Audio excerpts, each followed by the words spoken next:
YCP నాయకులు కార్యకర్తలను కేసులు పెట్టి ఇబ్బందులు పెడుతున్నారని, తమ ప్రభుత్వం అధికారంలోకి రాగానే తడాఖా చూపిస్తామని మాజీ మంత్రి పెద్దిరెడ్డి రామచంద్రారెడ్డి హెచ్చరించారు. రాయచోటిలో నిర్వహించిన వైసీపీ జిల్లా సమన్వయ సమావేశాల్లో పాల్గొన్న ఆయన ఈ వ్యాఖ్యలు చేశారు.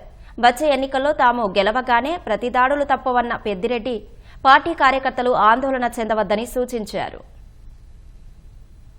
తప్పనిసరిగా ఈ రోజు మా కార్యకర్తలకు ఏదైతే అన్యాయం జరిగిందో, ఏ కార్యకర్తల మీద అయితే అనేక రకాల కేసులు పెట్టారో, ఏ రకంగా మీరు మా సోషల్ మీడియా వ్యక్తులందరినీ కూడా